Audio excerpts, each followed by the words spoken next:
Mas irmãos, eu quero falar nesse texto aqui, eu gostaria de destacar aqui para os irmãos algumas realidades bíblicas, algumas verdades bíblicas acerca da perversidade. A perversidade.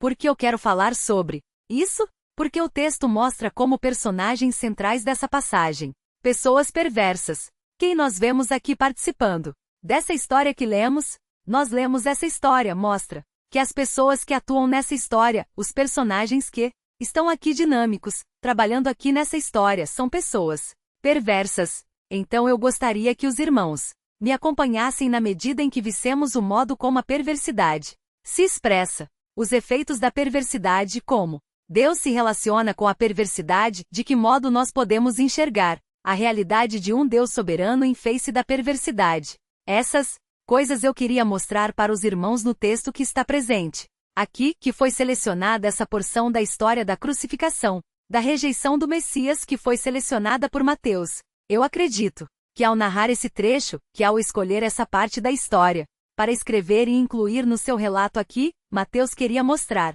para os seus leitores cristãos e não cristãos o modo como a perversidade é, o que ela causa, como ela se expressa e o modo, até como Deus soberano a administra. Então, irmãos, eu vou apontar aqui nesse trecho 3 realidades sobre a perversidade. Observem, os irmãos, a primeira realidade, e eu quero correr um pouquinho, porque hoje eu não posso passar do horário, porque depois aqui da pregação, nós vamos para uma festa com bolo, e só vai poder entrar na festa quem disser os 3 pontos do sermão. Então eu não posso abusar muito da paciência dos irmãos, porque vai cansá-los e vão ter que ficar na festa e não vão ter que dizer os 3 pontos para entrar. Então vai demorar um pouco. Então por isso tem que terminar cedo hoje a minha mensagem aqui, para que os irmãos fiquem mais tempo na festa lá e possam fazer suas anotações com tranquilidade e não perder nada. Mas eu quero destacar em primeiro lugar aqui, os irmãos vão ver isso comigo? A primeira verdade sobre a perversidade é que a perversidade termina em ruína, e o meu objetivo é assustá-los um pouquinho com isso. A perversidade termina em ruína. E o que eu quero dizer com perversidade? Aqui, a palavra perversidade, ela adquire expressões, ela tem contornos, ela abrange ações muito numerosas, muito vastas. Perversidade é algo que envolve muita coisa. Aqui no texto que está diante de nós, eu quero mostrar a perversidade de Judas e onde isso foi parar. A perversidade de Judas consistiu de negar o Salvador, de trair o Salvador, de conhecer o seu ensino, conhecer as verdades que emanavam da boca de Jesus, e virar as costas para essas verdades, e mais do que virar as costas, unir-se aos inimigos do Senhor. E nós, como crentes, Igreja de Deus, nós temos visto irmãos nossos, pessoas que estavam aqui seguindo no rumo do discipulado, conhecendo os ensinos de Jesus, prosseguindo após as suas orientações, as verdades que o Senhor ensina, e que viraram as costas, traíram o Senhor e se uniram aos inimigos. Isso é uma forma de perversidade. Nós temos outros personagens no Novo Testamento que fizeram isso. E essa experiência, a existência de pessoas assim, de falsos discípulos dentro de uma igreja, essa experiência compõe a realidade de qualquer igreja ao longo da história. Porque o Senhor Jesus disse que haveria joio no meio do trigo. Mas esse tipo de perversidade, o infiltrar-se numa igreja, o participar ali do discipulado, o caminhar com os discípulos do Senhor ao longo de alguns anos e depois virar as costas e unir-se aos inimigos, esse tipo de perversidade, como outros tipos de perversidade, terminam em ruína. E por que estou dizendo isso no aniversário da gente? Porque talvez existam pessoas assim aqui. Talvez existam pessoas aqui que estejam refletindo entre dois mundos. O mundo dos sumos sacerdotes, fariseus, mestres da lei, com suas promessas de 30 moedas de prata, estejam considerando seriamente a possibilidade de se unir a eles, e um outro mundo, o mundo dos discípulos de Jesus que o seguem e que padecem por sua fidelidade. E uma igreja tem que refletir sobre isso, os membros de uma igreja têm que refletir sobre isso, porque eventualmente as propostas de moedas de prata são colocadas diante dos nossos olhos. Eventualmente esse outro mundo que está aí fora, com os seus convites e com os seus apelos, se insinuam diante de nós, dizendo: olha, eu tenho 30 moedas para lhe dar, venha, enriqueça comigo, ganhe comigo, lucre comigo. O que você tem a ganhar seguindo um pobre galileu? O que você tem a ganhar seguindo esse jovem carpinteiro? É isso que o mundo diz. E nós, como igreja, temos que estar alertas para essas propostas perversas que são colocadas dentro de nós. E temos que estar alertas porque, se atendermos a essas propostas, o fim disso é ruína. A perversidade termina em ruína. Veja o que diz o texto. Veja, acompanhe aí os versículos 1 a 5. Diz assim: quando amanheceu, os irmãos se lembram, o galo já havia cantado, anunciando o fim da noite, uma penumbra já havia começado, o galo canta. Quando ainda está um pouquinho escuro, não é assim? Não é assim que o galo canta. Pastor Thomas sabe? Você morou no meio do mato muito tempo e você sabe, o galo canta quando ainda está escuro um pouquinho. Então, o autor Mateus ele vai situando na história os momentos. Então aqui o galo já havia cantado. Pedro já havia negado Jesus e agora Mateus diz que amanhã chegou plenamente o dia claro. E vejam quando amanheceu todos. Os principais sacerdotes e os líderes religiosos reuniram-se em conselho. Vejam, não é que eles tinham ido para casa com o objetivo de descansar um pouquinho. Não, eles passaram a noite reunidos, mas agora a reunião tinha um novo propósito. Eles já tinham condenado ao Senhor, e agora tinham que elaborar uma estratégia para matá-lo. Por quê? Porque mesmo tendo condenado como juízes que eram de Israel, eles não tinham autoridade para aplicar a pena capital. Quem podia aplicar a pena de morte sob o Império Romano eram somente os romanos. Então eles tinham que encontrar uma maneira de fazer com que a sentença de morte que eles haviam pronunciado fosse de fato executada, porque eles não podiam executar. Então agora, tendo passado a noite nesse processo de condenação de Jesus, agora a reunião deles tem um novo objetivo. Como vamos fazer para a sentença ser aplicada? E o texto prossegue. Eles reuniram-se em conselho para condenar Jesus à morte e vejam o que eles fazem. E amarrando-o levaram-no e o entregaram a Pilatos, o governador. O que eles combinaram fazer? Jesus não estava amarrado, ele foi preso, levado ali ao sinédrio sem ter sido amarrado porque ele não ofereceu resistência nenhuma. Não era um homem, não.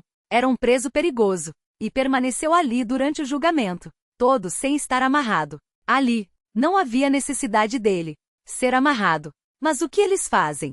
Nós vamos levá-lo a Pilatos. E nós temos que dar a ideia de que esse homem é um homem perigoso. Como nós podemos passar a ideia de que esse homem é um homem perigoso? Como? Qual foi a estratégia? Vamos amarrá-lo. Ninguém amarra alguém que não é perigoso. Então vamos manietá-lo, vamos amarrá-lo, porque assim Pilatos vai olhar para ele e já vai criar na própria mente uma ideia negativa dele. Aí está um homem que não pode ficar solto. Percebem a estratégia deles? Satanás procura fazer isso conosco. Hoje, Satanás procura transmitir ao mundo a ideia de que nós, os crentes, somos pessoas perigosas. Já perceberam isso? Cuidado, cuidado, essas pessoas, não vá nessa igreja porque essas pessoas são perigosas. Há algum tempo atrás, os padres, nas cidades do interior, eles diziam o seguinte aos seus fiéis: não entre naquela igreja porque um homem foi assassinado lá dentro, e esse homem está enterrado ali, naquele salão. Então não vão lá porque o quê? Vocês têm lá são assassinos ali. São assassinos que estão lá. Então não frequentem aquela igreja. O diabo está lá e há pessoas perversas ali. Eu trabalhei no interior como pastor e às vezes acontecia de eu estar na porta da igreja e passar um menininho e falar: moço, o que é? É verdade que mataram uma pessoa aí dentro? Ainda a mesma estratégia. Pouco tempo atrás eu era jovem. Faz o quê? 5 anos atrás. Mas diziam isso, dizendo: olha, não vá lá, é muito perigoso, eles vão fazer uma lavagem cerebral em você, eles vão enganar você, eles vão tentar tirar o que você tem, eles vão tentar mudar a sua cabeça, para que você faça o que eles querem. Então Satanás ele faz isso, ele procura atribuir a nós perigo. Nós somos perigosos. Olha, eles são preconceituosos, eles têm preconceitos. Vocês não podem ouvir eles falando e conviver com eles porque eles vão colocar preconceitos na sua mente. Então fujam dessas pessoas, que são muito perigosas. É assim que o diabo faz. Estes homens agiram dessa maneira, perversos que eram, tentando mostrar que Jesus era perigoso. E Satanás tem feito isso ao longo da história da igreja. Na igreja antiga, na igreja do século II, do século III, há os boatos que circulavam entre as cidades do Império Romano, especialmente nas regiões da Ásia, onde hoje é a Turquia. Era que os cristãos, eles se reuniam e fechavam as portas e pegavam um bebê e cortavam. O bebê era morto, assassinado pelos cristãos, eles misturavam o sangue do bebê em farinha e comiam sangue com farinha, o sangue do bebê com farinha. E os visitantes que estavam ali, quando viam aquilo, eles eram instados a não contar para ninguém, porque senão eles seriam acusados também de autoria de assassinato. Seriam coautores, eles eram ameaçados com isso. Se você disser alguma coisa, nós diremos que você participou desse crime também. E aí a pessoa ficava presa àquela sociedade assassina com medo de ser falsamente acusado. Esses eram os rumores que surgiam.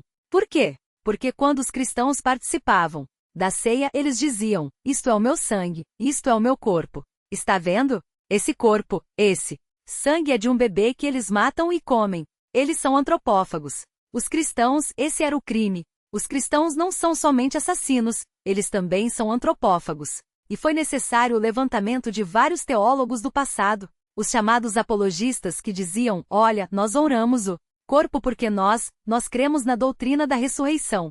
Como nós poderíamos fazer do nosso estômago um túmulo? Como nós poderemos sepultar alguém no nosso estômago? Nós cremos na ressurreição, na dignidade do corpo. Nós jamais devoraríamos um corpo humano. Eles tiveram que se defender disso, dessas acusações baixíssimas que eram atribuídas a eles naqueles dias. E hoje as coisas não são muito diferentes. O texto diz: eles o amarraram, e o levaram e o entregaram a Pilatos. Pilatos era governador da Judéia. O Império Romano havia tomado a direção direta da Palestina. No ano 6 depois de Cristo, colocando ali governadores, e Pilatos governou do ano 26 ao ano 36. Ele era um governador um pouco oscilante, não era um homem muito firme nas suas decisões. Nós percebemos isso aqui na história de Pilatos no Evangelho, percebemos. Vamos falar mais sobre Pilatos em outros momentos enquanto estivermos estudando o livro de Mateus na sequência. Aí vem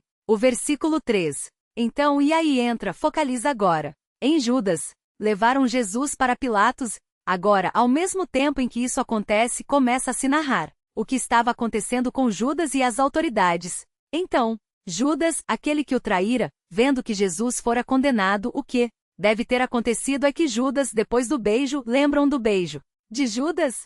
Naquela noite, Judas foi até ali e beijou Jesus. Ele era o único que podia se aproximar de Jesus naquela noite. Os demais, era escuro, estavam no jardim. Os demais não podiam chegar perto e ver quem era Jesus entre os 12 que estavam lá, incluindo Jesus. Mas Judas podia porque ninguém sabia que ele era um traidor. Então ele se aproximou, detectou Jesus na escuridão. Toda aquela turba que tinha saído para prender Jesus estava de olho em Judas, porque Judas ia dar o sinal. Judas então se aproximou, detectou Jesus na escuridão.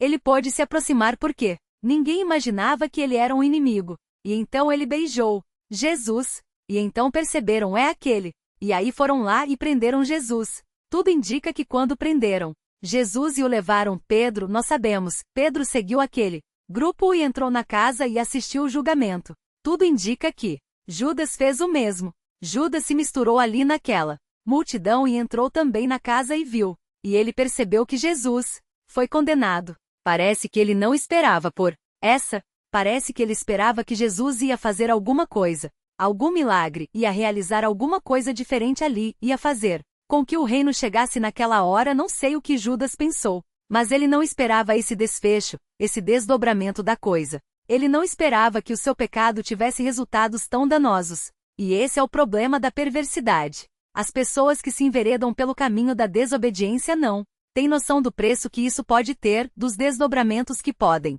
vir a alguém que se envereda nessas direções do mal, que se envereda nessas direções de pecado. A princípio elas pensam: isso não vai ter problemas tão graves. Mas Judas se assustou com o que viu. Ele pensou: mas como? O que eu fiz produziu isso? O que eu fiz redundou nisso? E ele é assustado. Então o texto diz que ele sentiu remorso. Outras versões dizem que ele se arrependeu. A uma divergência de traduções. E o que ele fez então? Tendo sentido esse remorso, ele tentou desfazer o que tinha feito. Como eu posso desfazer o que eu fiz? E o texto diz, ele devolveu as 30 moedas de prata aos líderes religiosos dizendo, eu pequei, porque eu disse que a perversidade termina em ruína? Porque quem toma esse rumo, quem toma o rumo da apostasia, da desobediência, do abandono da fé, muitas vezes lá na frente tenta desfazer o que fez. Ah, eu quero devolver as 30 moedas. Eu não quero mais participar disso, mas agora é tarde demais. É muito tarde. O texto prossegue, dizendo que ele fala, pequei traindo sangue inocente. E a resposta que é dada pelos líderes, é uma resposta fria. Eles dizem, que nos importa? Isso é problema teu. É isso que o mundo faz. Essa é a resposta do mundo para você. Abandonamos a verdade quando viramos as costas para o ensino de Jesus, para o Senhor e nos aproximamos dos seus inimigos. E nos mancomunamos com eles. Nos associamos com eles e viramos as costas para o Salvador. Isso fatalmente traz prejuízos terríveis, consequências horríveis. E aí? Muitas vezes o indivíduo quer desfazer o que fez, mas não tem mais como desfazer. E quando o preço vem, quando as consequências vêm, vocês sabem o que o mundo diz? Isso é problema seu. Problema seu. Mas eu pensei que vocês eram meus amigos. Isso é problema seu. Mas eu gastei minha vida, eu perdi minha vida. O que eu fiz não tem como consertar. Isso é problema seu. É isso que o mundo faz. O mundo diz venha, venha. Olha as 30 moedas. Elas não brilham bastante? Veja que moedas preciosas, venha. É o que eu tenho para te oferecer. Eis aqui, pegue as moedas, se enriqueça, desfrute delas. E as pessoas enganadas pegam essas moedas e não sabem as consequências terríveis que as moedas, que o preço do pecado vai trazer. E depois dizem, meu Deus, e agora? Como eu posso desfazer tudo? Como eu posso voltar atrás e reconstruir a minha vida? Quem pode me ajudar nisso? Quem pode me socorrer nisso? E o mundo então diz, isso é problema seu. É assim que funciona. Este é o nosso mundo lindo aí fora. Foi o que Judas experimentou. Isso é problema seu. A culpa de Judas que ele sentiu naquele instante foi tão intensa que o texto diz que ele atirou as moedas de prata para dentro do santuário, retirou-se e foi enforcar-se. Havia uma pena em Deuteronômio 27, 25. Havia uma pena para aquele que traísse sangue inocente. Judas talvez quisesse que aplicassem essa pena a ele. Como aqueles homens disseram, não, não temos nada a ver com isso, é problema seu. Ele aplicou a pena a si mesmo, trouxe a pena para si e fez justiça, com as próprias mãos contra si mesmo. Quando ele diz, eu pequei traindo sangue inocente, Mateus ao narrar as palavras de Judas dessa forma, Mateus traz à nossa mente as palavras de Jonatas, palavras que Jonatas disse ao seu pai Saul quando Saul quis matar Davi. Em 1 Samuel 19, 5, quando Saul quis matar Davi, Jonatas disse para ele, porque você pecaria derramando sangue inocente? E aqui Mateus repete essas palavras. Coloca essas palavras na boca de Judas, eu pequei traindo sangue inocente. É como se Judas fosse o novo Saul se levantando contra o descendente de Davi. Existem nessas palavras a evocação da figura de Davi aqui. Pequei, traindo sangue inocente. Os leitores familiarizados com o Antigo Testamento se lembrariam de Jonatas falando com Saul sobre Davi e usando essas palavras, de modo que o autor, Mateus, ele traz à mente do leitor a figura de Davi para recordar que esse sangue inocente era o sangue inocente do filho de Davi, o Messias. Judas traiu sangue inocente, mas não sangue inocente qualquer, o sangue do filho de Davi, do Messias. E as consequências disso foram a morte. Uma igreja tem que estar ciente disso, do perigo dos apelos, porque nós vivemos ouvindo apelos o tempo todo, convites o tempo todo, dizendo venham. Eu me lembro, quando eu era jovem, havia uma propaganda que dizia assim, venha para o mundo de Marlboro. Venha para o mundo de Marlboro. Eu lembro dessa propaganda, esse comercial de TV, e mostrava um cowboy forte com um chapéu, um galã com um cavalo, cavalgando pelos pastos lindos ali naquele pôr do sol, e aquela música de bonança e coisazinha, venha, e ele ali cavalgando forte, bonito, alegre, ali com o seu cigarro Marlboro na mão, e no final a música chegava ao seu apogeu e dizia, venha para o mundo de Marlboro. E eu olhava, jovem, mas que mundo de Marlboro maravilhoso é esse? Eu quero ir para o mundo de Marlboro. O tempo passou. E se você quiser, entre na internet e digite lá, foto do cowboy de Marlboro. Foto do cowboy de Marlboro. Digite no Google. Você vai ver. O que o mundo de Marlboro fez com aquele homem? Ele perdeu partes do corpo por causa do cigarro, teve pernas amputadas, adoeceu, ficou numa cadeira de rodas, emagreceu, várias doenças. E finalmente morreu. Veja o que fez o mundo de Marlboro. É assim que o mundo faz. Diz: venha, eu tenho moedas para você, vem. Depois vem o preço. E aí é tarde demais. E se você reclamar dizendo: ah, mas eu pensei que era diferente, eu pensei que seria feliz, a resposta será sempre a mesma. Isso é problema seu. Não me incomode, é problema seu. A perversidade termina em ruína. Mas há um item a mais aqui que eu quero apontar para os irmãos, e nesse item eu gostaria de chamar a atenção de vocês para a forma como esses homens perversos funcionam. É assustador o que vem agora. O que vem agora é revoltante. Na verdade, eu fiquei revoltado. Quando eu li isso aqui, fiquei muito bravo de ver a cara de pau desses homens. Vejam o que diz o texto. O texto diz no versículo 6 a 8, e esse é o segundo item aqui acerca da perversidade. E eu quero destacar aqui que a perversidade, além de terminar em ruína, como nos aprendemos nos versículos 1 a 5, a perversidade se cobre com mantos louváveis. A perversidade se cobre com mantos louváveis. Ela se veste bonito. A perversidade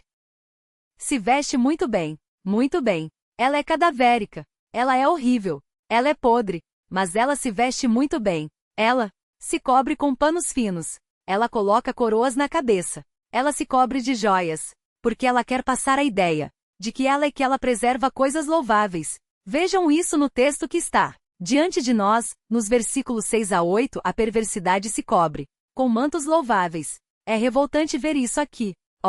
Texto diz: os principais sacerdotes pegaram as moedas de prata e disseram: vejam agora, Judas havia pego as moedas e jogado dentro do santuário. Nós não sabemos que parte do templo ele jogou as moedas. Mas como nós vemos que os principais sacerdotes pegaram as moedas, ele deve ter jogado num lugar onde só eles tinham acesso. Pode ser. Ele jogou lá. Isso evocava já uma profecia, a profecia de Zacarias 11,13 que falava que o profeta havia jogado as moedas no oleiro no templo. Você pensa, mas como havia um oleiro no templo? Talvez fosse um forno, para derreter metais que havia no templo. E nos dias de Zacarias, Zacarias lançou, ele arrojou as moedas do seu trabalho no templo no oleiro. E aqui o texto evoca essa ideia. E essa profecia vai ser mencionada mais tarde no versículo 9. Mas Mateus já está preparando a nossa mente para ter acesso, para se recordar dessa profecia. Judas fez isso. Judas fez o que Zacarias fez. Ele jogou as moedas no templo. E os sacerdotes então entraram lá e pegaram as moedas de prata e disseram: vejam a piedade deles. Que homens de Deus! Que homens santos! Comove. Se tivesse efeito musical, agora ia pedir para colocar uma música bem bonita agora porque é lindo. É linda a santidade dessa ralé. É linda a santidade desse grupo de canalhas. É linda a santidade deles. Veja o que eles dizem. Não é lícito. Não é lícito. Estão preocupados em cumprir a lei do Senhor. Não é lícito colocá-las no cofre das ofertas porque é preço de sangue. Ah, que homens piedosos! Eles estão preocupados em não macular o cofre, não desmacular o gasofilácio. Não vamos quebrar a lei de Moisés. Não é lícito colocar esse dinheiro lá porque é dinheiro de sangue. Eles estão pensando em Davi de novo. Mateus está evocando a ideia de Davi de novo. Davi não pôde construir o templo. Por quê? Porque as mãos dele estavam cheias do quê? De sangue. Então daí o princípio, o quê? Vem de mãos sangrentas, não pode ser usado no templo. Esse é o princípio que é evocado aqui. E eles dizem: esse dinheiro também provém de alguém que indiretamente derramou sangue. Então nós não podemos usar esse dinheiro para esse fim. Não podemos colocar esse dinheiro no gasofilácio. E vejam o que eles fazem então. Vejam que lindo isso. Além de serem piedosos preservando a lei e todo o cerimonialismo e todo o legalismo então que era tão caro a eles, o texto diz assim no versículo 7, e tendo resolvido em conselho, mais uma vez reunidos, eles trabalharam muito naquele dia, muitas reuniões. E o texto prossegue dizendo: eles compraram com elas o campo do oleiro. Havia próximo de Jerusalém um campo. Esse campo era um lugar onde havia o barro próprio para os oleiros usarem. E havia muitos Buracos nesse campo porque os oleiros tiravam barro dali. Então já era um lugar esburacado. O que você faz com um lugar esburacado? Melhor coisa, cemitério. Tem que cavar mesmo. Então eles compraram esse lugar. Compraram o campo do oleiro para servir de cemitério para estrangeiros. Sabe o que é isso? Uma linda obra social. Uma linda obra social. Para os judeus daqueles dias, duas coisas eram expressões de piedade: dar esmolas e sepultar corpos. Como eu mostro que eu sou um homem piedoso? Primeiro, dando esmolas. Segundo, sepultando corpos. Não deixando os corpos dos mortos sem sepultura. Lembram daquele homem que Jesus chamou dizendo: segue-me. Ele falou assim: Senhor, deixa primeiro eu sepultar meu pai. O que ele quer dizer com isso? Eu sou um homem piedoso. Eu sou homem piedoso, eu sou homem reto, santo, deixa eu cuidar do sepultamento do meu pai. Aqui eles querem fazer o quê? Eles querem transmitir essa ideia: nós somos homens piedosos, vamos comprar um cemitério para quem? Para quem precisa. Já imaginaram? Um estrangeiro morre em Jerusalém. Vamos deixar esse corpo sem sepultura? Não. Nós temos que pensar neles. Piedosos como somos e pessoas de coração sensível como nós. Temos que pensar nessas pessoas que vão morrer aqui sem uma sepultura. Então, com esse dinheiro nós vamos comprar um cemitério para enterrar essas pobres pessoas que podem morrer aqui, vítimas de alguma coisa, uma morte repentina talvez. Vão morrer aqui, vão ficar sem sepultura. E assim então a perversidade veste a capa da piedade. É o homem perverso que se traveste de santo. É o membro de igreja. Podemos fazer essa comparação? Perverso que tem uma vida podre e se traveste de santo e de piedoso. Realiza atos exteriores de piedade. Mas é só isso. Nada além disso. Não há piedade real, santidade real na vida dele. Uma igreja pode cair nisso. Uma igreja pode ser desse jeito. Uma igreja pode negar o Senhor, ser desleal ao Senhor e dar sopão para os mendigos e realizar atos de piedade, atos sociais. Uma igreja pode abandonar a palavra de Deus e abrir uma creche para ajudar as criancinhas que não têm o cuidado dos pais. Uma igreja pode virar as costas para a palavra de Deus, abrigar o pecado em seu meio e sair na rua dando banho e catando piolho de mendigos. Tá cheio não de piolho também, mas tá cheio de igrejas assim. Cheio. Igrejas que abrigam a perversidade. Igrejas que toleram o pecado. Igrejas que estimulam o pecado. Incentivam o pecado, protegem o pecado, mas sábado tem sopão. Sábado a gente pega os mendigos e tira piolho deles. E com isso transmitem a ideia de serem igrejas sérias, piedosas, tementes a Deus, quando na verdade são apenas uma versão moderna desse grupo de assassinos que nós vemos aqui. Uma igreja não pode cair nisso. Uma igreja tem que praticar atos de piedade, de justiça, de bondade, sem negar o Salvador, sem mandar o Salvador para Pilatos. É assim que deve funcionar uma igreja. Eu tenho visto, irmãos, tenho visto coisas aterradoras nas igrejas, aterradoras. As igrejas modernas, as igrejas atuais, e hoje eu conversei isso na classe de novos membros, as igrejas atuais têm sido agentes dinâmicos e eficazes na destruição de famílias. Vocês sabiam disso? Igrejas estão sendo atuantes, intensamente atuantes na destruição de casais, de casamentos, de lares, de famílias. Elas aconselham a destruição da família. Elas promovem a destruição da família. Eu recebo muitos e-mails durante a semana. O Simone, nessa semana, disse para mim: Marcos, você gasta às vezes uma manhã inteira só respondendo e-mails. Você tem que começar a selecionar. Isso aí. E realmente é muita coisa que chega para mim. Alguns eu respondo 2 meses depois. Pessoa: pastor, eu tô morrendo. O que eu faço? Fala: não morra nos próximos 2 meses para dar tempo de eu escrever um e-mail para você. Mas eu recebi um e-mail que me deixou estarrecido. Era o e-mail de uma igreja muito conhecida aqui no Brasil, muito grande, uma igreja neopentecostal, pregadora de prosperidade, essas tolices todas. E um ministro dessa igreja, um homem atuante nessa igreja, um ministro ali, me escreveu pedindo um pequeno manual de doutrinas básicas e outros estudos meus. Eu disse a ele o seguinte: antes de lhe enviar esse material, eu devo dizer a você com toda sinceridade e respeito que eu considero a sua igreja uma seita satânica. Então, pense bem se você quer mesmo receber meu material, porque eu sou um dos maiores inimigos da sua igreja. Eu sou um dos maiores críticos da sua igreja, não pela instituição em si, mas pelo que ela prega, porque eu creio que a sua igreja prega doutrinas diabólicas que vão contra a palavra de Deus e que militam contra o reino de Deus. Eu sou o inimigo número 1 da sua igreja. Ele respondeu: para mim o seguinte, pastor, eu sei quem você é, e eu quero sair da minha igreja. Eu sou crente, eu conheci a verdade.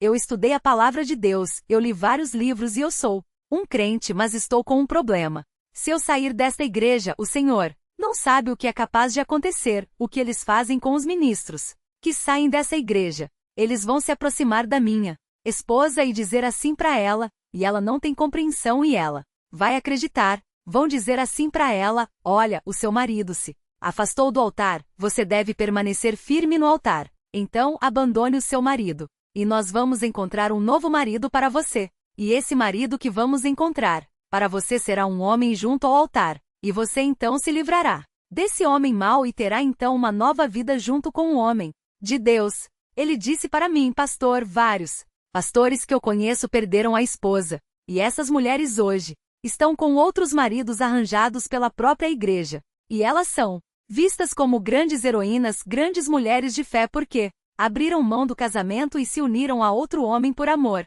ao ensino desta nossa seita. Ele disse, pastor, eu quero sair, mas eu preciso sair no momento em que eu tenha mais segurança, porque senão vou perder a minha família. Meus irmãos, eu nunca vi algo assim na minha vida. Eu entendo ser filho do diabo. Eu entendo o comportamento de um filho do diabo. É filho do diabo, tem que praticar perversidade. Mas isso já não é seguir o diabo. Isso é beijar a boca do diabo. E se abraçá-lo e beijá-lo. E pior, na frente escrito, Igreja de Deus. E outros complementos. Queridos, o que nós vemos hoje em dia são igrejas que têm lá sua capa de piedade. Estamos orando por vocês, estamos ajudando vocês, estamos socorrendo vocês, estamos fazendo o melhor possível para melhorar a sociedade, mas é tudo mentira. Por trás disso existem perversidades horríveis, destruindo vidas e famílias. Nós podemos cair nesse erro. Podemos ouvir o canto do auxílio social, do evangelho social, da missão integral, como falam os marxistas evangélicos, a missão integral da igreja, e começarmos a seguir nessas direções, comprando cemitérios e abrigando aqui dentro pecados horríveis e práticas horríveis. E isso não pode acontecer na nossa história. E finalmente nós temos o terceiro ensino sobre a perversidade. Está nos versículos 9 e 10.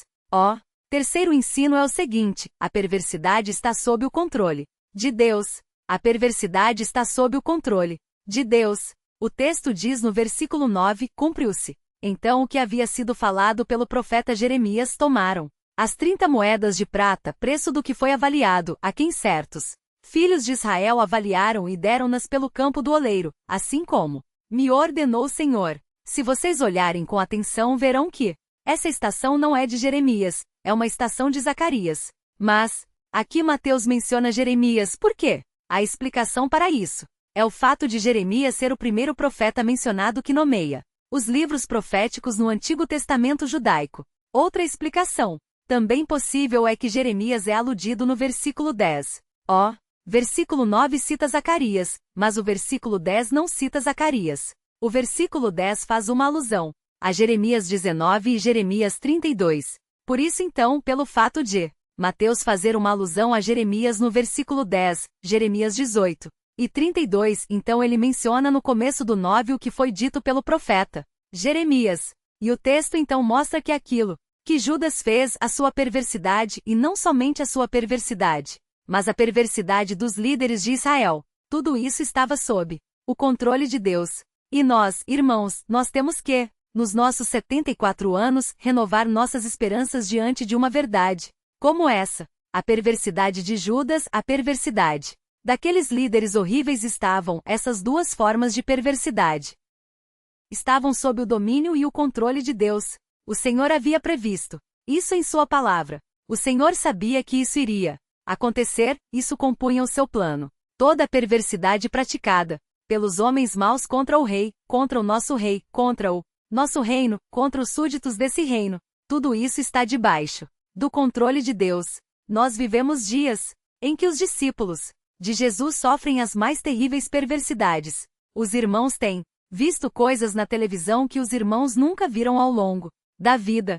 Os irmãos têm visto cristãos sendo mortos de maneiras tão cruéis que nem na história eclesiástica nós encontramos uma fase tão horrível como essa. A nossa época, é a época em que mais cristãos morreram martirizados, muito mais do que no segundo século, muito mais do que no terceiro século, muito mais do que nos períodos da história da Igreja, de sangrenta perseguição religiosa. O nosso século é o século de sangue. Os cristãos morrendo, aos milhares, por causa da sua fé. Nós temos visto irmãos nossos sendo decapitados às dezenas. Temos visto irmãos nossos sendo queimados vivos às dezenas. Na antiguidade estava compartilhando isso hoje cedo, hoje pela manhã aqui com os irmãos na escola dominical. Na antiguidade os cristãos eram mortos sim, mas eles passavam por um processo judicial e ao longo desse processo, os algozes, os magistrados tentavam por todas as maneiras livrar os cristãos, tentavam por todos os modos livrar os cristãos, ao longo do processo tentando dissuadir-nos de sua fé para salvar a vida deles, para manter a paz na cidade. Hoje não. Hoje isso não acontece. Alguém diz: Senhor, me ajude. Essa pessoa é decapitada imediatamente. Ela é queimada viva. Ela é crucificada. Crianças são crucificadas. Pessoas são enterradas vivas. Aos montes, às dezenas, às centenas. E nós vemos essa perversidade terrível se instalando pelo mundo. Não sabemos se algum dia chegará aqui. Não sabemos para onde se muda o caminho. Mas o que nós sabemos e podemos colher de um versículo como esse é que o Senhor fala. O Senhor diz. E quando a Bíblia diz o que foi dito pelo Senhor, nós aprendemos com isso que o Senhor tem a história sob seu controle. É da boca dele que os fatos emanam. É do seu plano e do seu decreto que as coisas acontecem. O Senhor disse e então aconteceu. De modo que todos os episódios da história estão sob seu controle, nós podemos descansar. Porque há uma outra palavra para nós. O Senhor nos preparou um reino. O Senhor não disse apenas que 30 moedas seriam lançadas no santuário. O Senhor não disse apenas que um campo de sangue seria comprado com o preço da traição. O Senhor disse também, e essas coisas se cumpriram, mas o Senhor disse também que há um reino glorioso esperando a sua igreja, a igreja que milita agora. A igreja que milita agora. O Senhor diz, é a igreja que triunfa amanhã. Nós hoje militamos. Não temos sangrado. Nesses 74 anos, nós não temos sangrado. Nenhum de nós sangrou. Na nossa luta contra o pecado, nós não temos tido a necessidade de suportar até o derramamento de sangue. Mas não sabemos o que há por vir. Não sabemos o que nos espera num país como o nosso. Não sabemos o que nos espera num cenário político tão incerto como esse, que é o cenário político mundial. Não sabemos o que acontecerá conosco dentro de 10 anos, dentro de 5 anos. Os avanços dessas coisas, o avanço do mal, o avanço da filosofia, da política, da mentalidade anti-Deus, dominando tudo. Nós não sabemos os reflexos disso sobre nós, mas nós podemos nos apegar a essa grande realidade. A perversidade está sob o controle de Deus, o Deus que a controla, que a dirige, que a dosa, que a refreia, que a solta. Esse Deus que fala e essas coisas ocorrem. É o Deus também que disse: uma casa preparada para vocês. Eu tenho um lugar para vocês. E vocês reinarão comigo eternamente. E isso deve nos encher de consolo e de perseverança. Que o Senhor nos dê mais 74 anos. Ele nos dê isso. E que Ele nos proteja da perversidade que termina em ruína. Que Ele nos proteja da perversidade que se cobre com mantos louváveis, da perversidade feia, repleta de tumores, que se cobre de mantos louváveis. E que o Senhor nos dê a mentalidade de que toda a perversidade está sob o controle de Deus e assim nos encoraja a prosseguir pelas décadas que vão vir. Vamos orar. Senhor Deus, obrigado por esse texto que estudamos. Pedimos a sua bênção sobre nós, para que aprendamos com o relato acerca desses homens maus, para que aprendamos que a perversidade conduz à ruína, que aprendamos que ela se veste de santa, e que essas coisas, ó Deus, nos causem repugnância, que fujamos de qualquer forma de perversidade, que não nos afastemos do Senhor, que é luz, porque longe do Senhor só há trevas. Que não nos afastemos do Senhor, mas nos apeguemos à sua luz, e que lembremos no meio da escuridão que nos cerca, no meio da perversidade que graça diante dos nossos olhos, nas ruas por onde andamos, nas casas que cercam as nossas casas, nos meios de comunicação que entram nas nossas salas, que, olhando para essas expressões todas de perversidade nas suas mais variadas formas, que nós nos lembremos, ó Deus, que tudo está sob seu controle, e que um dia sua palavra será dita mais uma vez, e o Senhor vai nos chamar, e reinaremos com o Senhor para sempre. Pedimos isso a Deus, suplicamos que o Senhor faça com que essas verdades fiquem no nosso coração, e o fazemos em nome de Jesus. Amém.